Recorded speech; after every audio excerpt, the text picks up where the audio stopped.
السلام عليكم ورحمة الله وبركاته. جرجرتو هردفتوني channel عبد الريتيج ميديا ورماتي عبد الريتيج ميديا جل جرتنا هندينو نجينيا سندغني أكم جرتو أني نجاكوت نجينيكو كلين سران بكا جرت مرات إسين حاجة كبوجة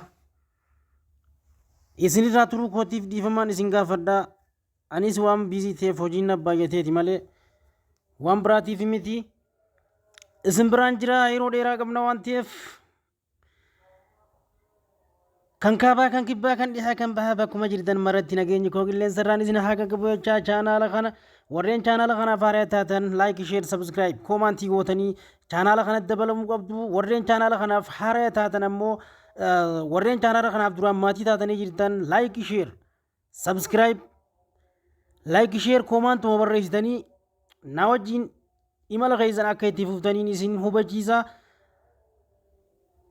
أني أبديدا عبد الريتيج ميديا الراهي كانين برنوتا دينجي أفان لماني نسنيف ترانسليت قولي اسم برانكو غويا غويا اسم براندا كبوي چودا حالا خنان كارا برنوتا كينيات ولين إيمالا يروان كمنيف برنوتا كيسانيت ولين إيمالا Economics Grade 10 Chapter 2 Theory of Demand and Supply as jalat wahidu lalle turre isan jalat arra mal lalla factor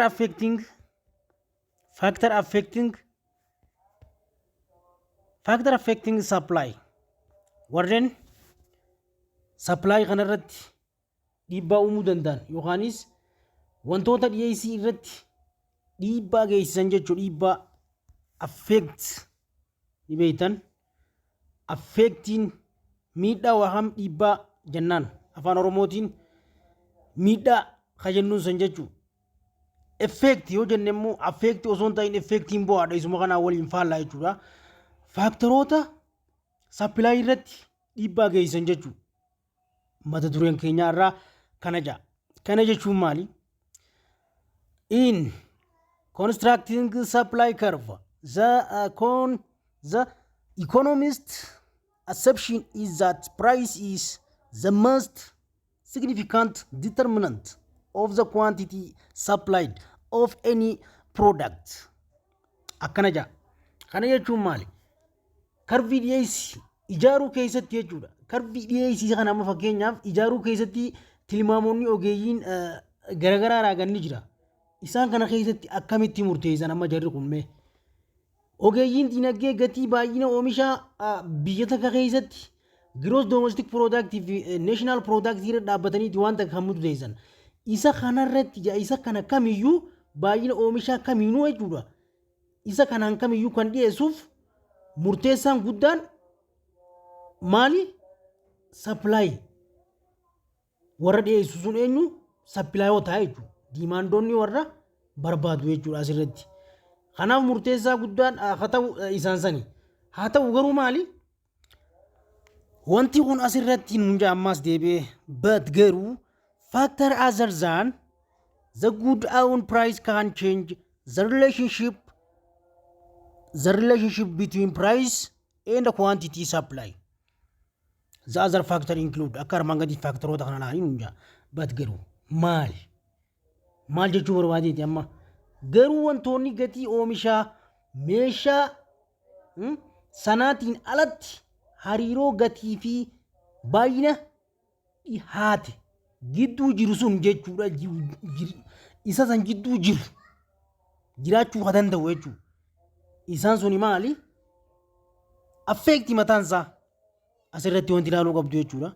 Hin jarjaru garuu waan hin jarjarreef akka isinii galuufaan hin jarjarre yoo niin jarjaree yeroo keessan dafeetiin isiniif wanna godhajee mata dureen takka isiniif galee jechuudha.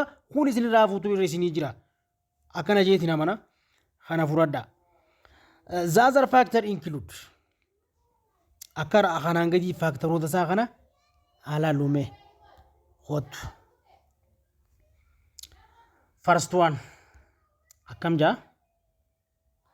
First one is the cost of factor of production. Cost of factor of production. Kana jechuun maali? Cost of factor of production jechuun baasii sababoota oomishaa. Baasiin sababoota oomishaa kun maali? Sirriitti ilaallu. Baasiin sababoota oomishaa maali? Cost depend on what? The price of factor. Isin kun maal irratti hirkata jee? Costiin kun depend on price of factor. Price irratti gatii sababoota irratti hundaa. Baasiin kunoo maali? Factora dabalu yookaanis baasii oomishaa inni maali? Baasii oomishaa kan dabalu kan hir'isu jechuudha. Dabala akkasumas dhiyeessi irrachaa wanti kun maali? Faaktarii guddaa. Wanti silaa namni barbaadu san dhabamaa waan silaa barbaaddonni san ichitti dhiyeessan san gatii dhabaa. Kun akkuma bakka haaluma taatee gartee naannoo keessanittis ta'u magaalaa keessan irrattis ta'u jechuudha. Cost depend on the price of factor. Ammallee on what? An increase in factor cost gatiin dabalu, increase in cost of production, cost of production dabalu and reduce supply. Warreen sila dhiyeessa kana dhiyeessan kun maali? Irrachuudha. Wanti kun faaktara guddaadha jechuudha. Wanna challenge isa kana irratti challenge guddaa fidan keessaa tokko isa kana. Inni lammaffaa sirriin hordofaa. State of technology. Agaas technology amma biyya keenya keessatti miidhaa guddaa akka geessaa jiru technologyidha. State of what? Technology. Haala technology sadarkaa olaanaatti jechuudha fayyadamummaa irratti dhiibbaa akkamii fidaa jira? Using advanced technology increase the productivity of the organization and what? Increase its supply. Kun egaa ammaa beekamaadha.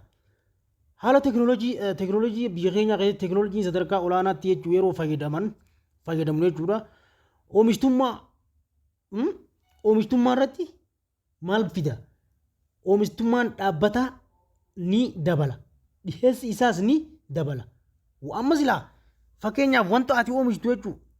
Namni silaa wanta kana oomishu haala sadarkaa oliitti jechuudha fakkeenyaaf namni waan kana barbaadu ni baay'ata. Haala ammaas wanti hojjetaan silaa waan kana itti fayyadamu ni barbaada warreen barbaadan ni dabala. Ammaas inni biraas maali? Dhaabbatichis ni dabala. Kan silaa waan kana dhiyeessu jechuudha. Dhiyeessi isaas ni dabala jechuudha. Miidhagaa wanna kana gaafa kana inflekshinii fida ammaas irratti wanni hundi dabalee taanaan inflekshiniin biyya takka irratti hin dhufaa jechuudha. Haala kanaan inni sadaffaan maali? External factor. External factor. Haala gaa qabxiilee amma alaa jechuudha fakkeenyaaf dhiyeessa alaati wanni kun external factoroota factor alaa external factor jechuun maali? External factor like this what? Influence the supply. Ammallee kooma point tuqaa jechuudha. If there is what? Fault, this reduce the supply of various agricultural products. Kun amma bakka biyya keenya keessatti maa hedduu beekamaadha.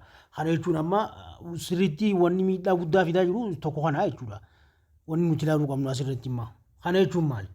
Kana jechuun haala qabxii alaa maali? Akkamitti dhiibbaa fidaa jechuudha. Wanni alaa kun maaltu dhiibbaa fida? Wantoonni alaa akka kana dhiyeessi irratti maal dhiibbaa geessan keessaa fakkeenyaaf lolaan amma fakkeenyaaf taatee uumamaatiin jechuudha. Babbaqaqinsa lafaatiin jechuudha oomisha irratti oomishaalee qonnaa adda addaa irratti ni hir'isa. Foldingiin amma fakkeenyaaf babbaqaquu lafaa galaanaan jechuudha. Irroshiniidhaanis ni dhiqama. Isaan akkanaa kun jechuudha haala faaktoroota alaa ka jennuun isaan kana. Like this influence in supply. Supply isarratti dhiibbaa ni fida. There is what? Fold. Babbaqaquu lafaa jechuudha fakkeenyaaf asirratti. Amma fakkeenyaaf babbaqaquu lafaa hogga jennu galaanni roobni haala hin baramne roobee jechuudha. Yookaan isa kana miidhu ta'e miidhaa guddaa oomisha kanarratti kan geessisu yoo ta'e kunis ta'uu danda'a jechuudha. Isaan kunneen maali? Dhiibbaa jechuudha. Inni afuraffaa tax and subside. Kana jechuun gaamma gibiraa fi deeggarsaa jechuudha. Kun ammaa bini beekama. Gibiraaf deeggarsa hogga jennummaa fakkeenyaaf mootummaan waan dabaluu waan hir'isu jechuudha. Mootummaan gibira duraan sirraa guurrachaa jiru humnaa oyyuu kan si dabalu ta'e miidhaa guddaa sirratti geessisa jechuudha. Wanti kun amma fakkeenyaaf hubadhaa. Haala kanaan jechuudha. Tax and subside increase in government subside result in more production and higher supply. Beekama kaa kun amma gibirri kun yoo kan dabalu ta'e jechuudha. Gibiraa fi deeggarsa hoggan deeggarsi mootummaa dabaluun isaatiin jechuudha fakkeenyaaf oomisha baay'ee fi dhiheessi olaanaan agarsiisa fakkeenyaaf. Laal yeroo amma gibirri si dabale deeggarsinis mootummaarraa kan dabalu yoo ta'e oomishni baay'ee maal ta'a? Oomishaa fi dhiheessinis irra olitti dabalaa jechuudha. Asirra wal dhiita wanti kun ammaas. Inni afuraffaan isa kana. Inni shanaffaan maali? Transport better. Transport. Amma gaa geejjiba irratti fakkeenyaaf namuu ni beektu.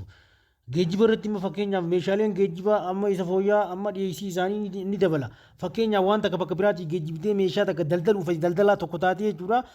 Amma better amma support jalaan amma inni transport facility will increase the supply. Warreen dhiyeessan meeshaa gurgurachuuf magaalaa takka irra dhiyeessan irratti yoo gatiin ka dabalu ta'e dhufee inni uummata irra gatii ka dabalu yoo ta'e ammas jiraataan biyya kana wanta barbaadee wanni silaa waan kanatti barbaadatee bitatu harkaa hin qabnu yoo ta'e jireenyi biyya kana keessatti ammas high inflation rate ni dhufa jechuudha asirratti.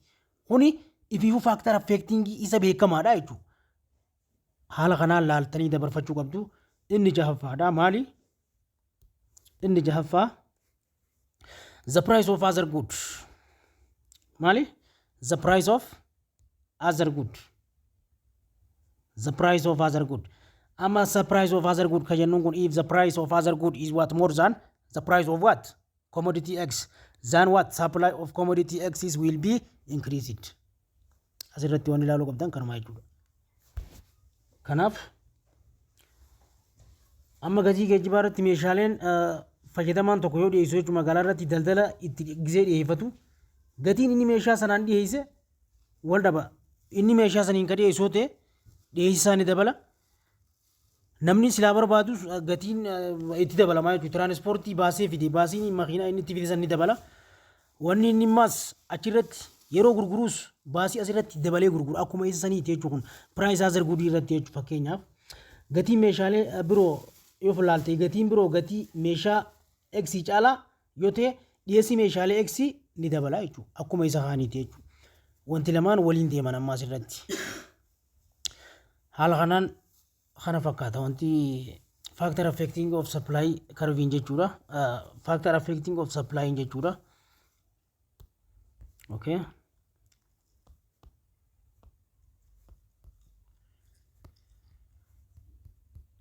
Okay, I'm gonna do determination of the market supply curve. Does the determination of market supply sketch in the curve from individual supply. Kajennuun kan amma fakkeenyaaf asirratti immoo wanni nuti ilaallu maali?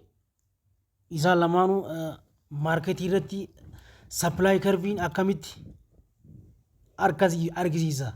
Karbii fi iskeejiidhaan bifa gabateetii bifa saraara yookaanis giraafiitiin haala inni itti agarsiifamu jechuudha.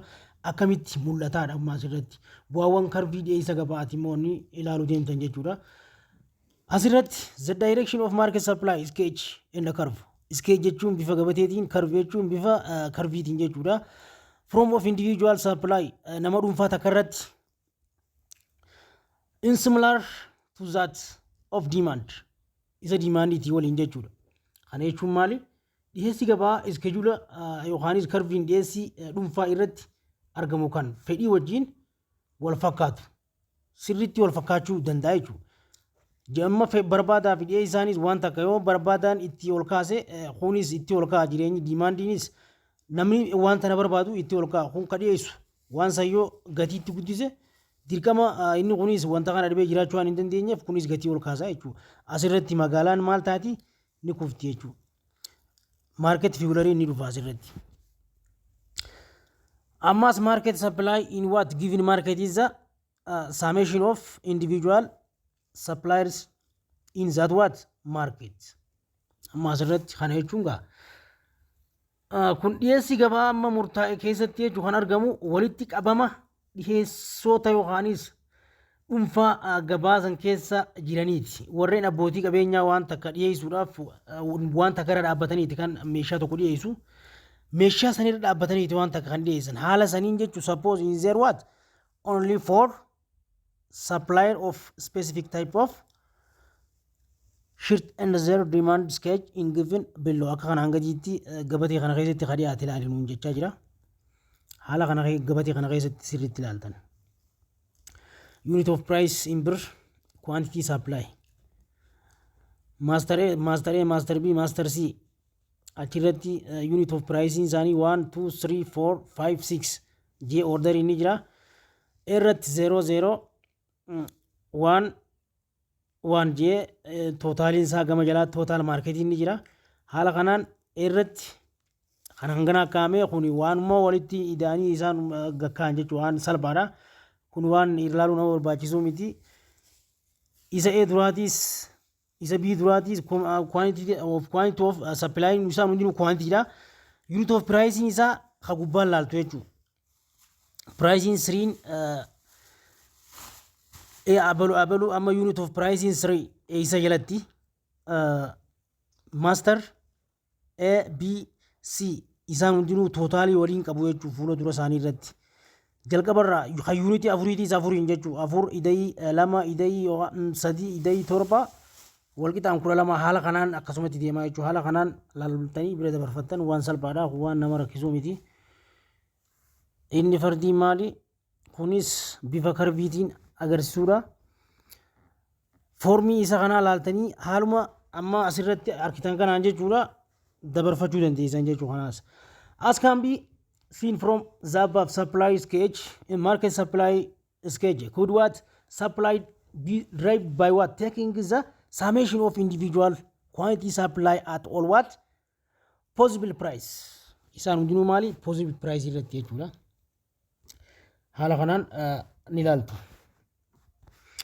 amma bifa graafiitiin jechuu isuma kana bifa graafiitiin ni ilaaltu ammaas graphically the market supply is horizontal summation ni maal market supply jechuudha horizontal summation irratti individual supply curve of what show below isa armaan gabatee armaan gadii kana irratti laali show godhiidha summation maal irratti horizontal summation ka jennuun jechuudha isa akkana labbaa deemu jenne amma dura bifa kanaan laali suppose isaa jechuudha kennamni isaa have only 3 supplier dhiyeessa sadiitu kenname market for what commodity say soft drink and what their supply curve of given SA SB and SC hanga kana irratti jechuudha haala kanaan fiigarii kana laaltu fiigarii kana irratti wantoota kana sirriitti kan hubattan yoo ta'e kuni bifa maaliitiin bifa karbiitiin kaa'ame jechuudha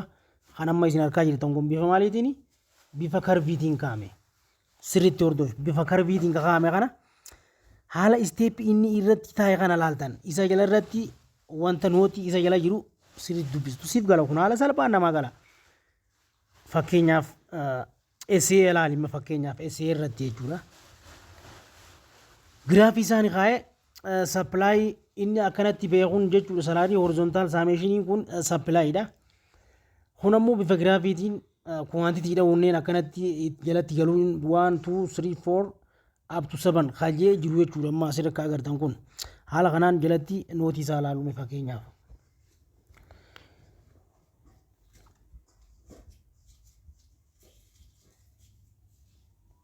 she note the market supply curve is filters at what individual supply curve we assume that seller are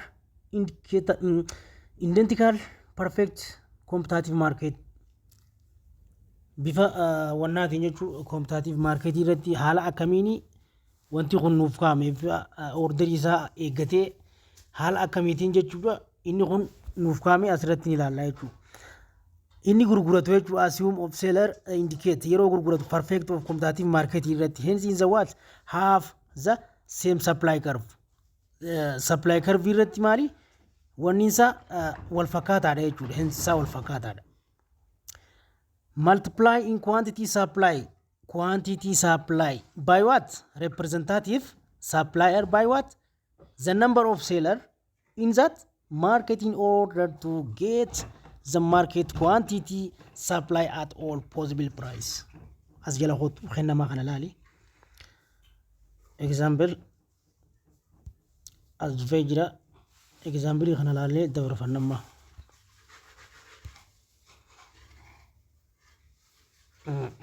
suppose there are 120 sellers of the potatoes in ton in the market, and what the seller have more or less similar supply curve of form of supply equation.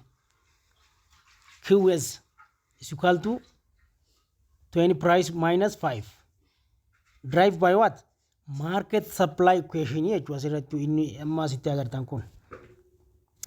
What is quantity supply in what the market when price in 4 bir is a annuity kan a price in bir 4 ida habavnu market supply is QM. QS times 120 is equal to 120 bracket 20 price minus 5. QM is equal to 144 1440 price minus what 600 market supply equation. Hala kanan jechu equation isa bifa kanan base total quantity market supply at price of birri halal ammas isumare fusan jechu sirumatti jala dem asirratti hot Ashi total quantity of market supply at price 4 bir P is equal to 4 equation inside chura is equal to 4440 times 4 ni Pakistan isa hamatu gaisa tinja chura afurin bajista minus what dibaja minus 600 is equal to 5760 is equal to minus 600 is equal to 5160 ton khana tahay tu